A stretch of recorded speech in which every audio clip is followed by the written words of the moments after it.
কি ব্যাপার, মুখের রুচি কমে গেছে? খেতে ভাল লাগে না নাকি? তা আমার কথা শুনে আমার এই রান্নাটা একবার করে খেয়ে দেখুন। প্রথমে মিক্সারের জারেতে একটুখানি আদা, রসুন, পোস্ত, পেঁয়াজ কুচি আর টমেটো কুচি নিয়ে নিলাম। নিয়ে তারপরে মাছটা রেখেছিলাম, সেই মাছটায় নুন হলুদ ভালো করে মেখে নিলাম। ভালো করে নুন হলুদটা মেখে নিয়ে কড়াইতে একটুখানি তেল দিলাম গরম করে, তারপরে মাছটা একে একে ভেজে নিলাম। ভেজে নিয়ে তারপরে ওই যে মিক্সারে যেটা রেখেছিলাম ওইটা ভালো করে ঘ্যারঘ্যার করে ঘুরে নিলাম। নিয়ে তারপরে ওই তেলে মাছ ভাজার তেলের উপরে একটু চিনি দিলাম। চিনি দিয়ে এবার আলুগুলো গোল গোল করে লম্বা লম্বা করে কেটে রেখেছিলাম। সেই আলুগুলো ভালো করে একটু ভেজে নিলাম নুন দিয়ে। তারপরে কড়াইয়ের উপরে একটু মরিচ আর জিরে ফোড়ন দিলাম। দিয়ে তারপর পেঁয়াজগুলো দিয়ে ভালো করে নেড়ে চেড়ে ভেজে টমেটো দিয়ে তারপর ওই ঘ্যারঘ্যার করে ঘুরে রাখা মশলাটা দিয়ে দিলাম।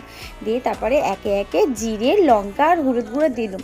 দিয়ে ভালো করে কষে নিলাম। কষে নিয়ে একটু জল দিলাম। একটু জল দিয়ে তারপর ভেজে রাখা আলুগুলো দিয়ে দিলাম। দিয়ে ভালো করে একটু ধনেপাতা দিয়ে সেটাকেও কষে নিলাম। ভালো করে কষে নিয়ে একটু জল দিলাম। জল দিয়ে ঢাকা দিয়ে দিলাম। ঢাকা দিয়ে দেখো কি সুন্দর দেখতে না গেছে না। তারপরে মাছগুলো দিয়ে নিয়ে নিলাম। কীরকম লাগলো?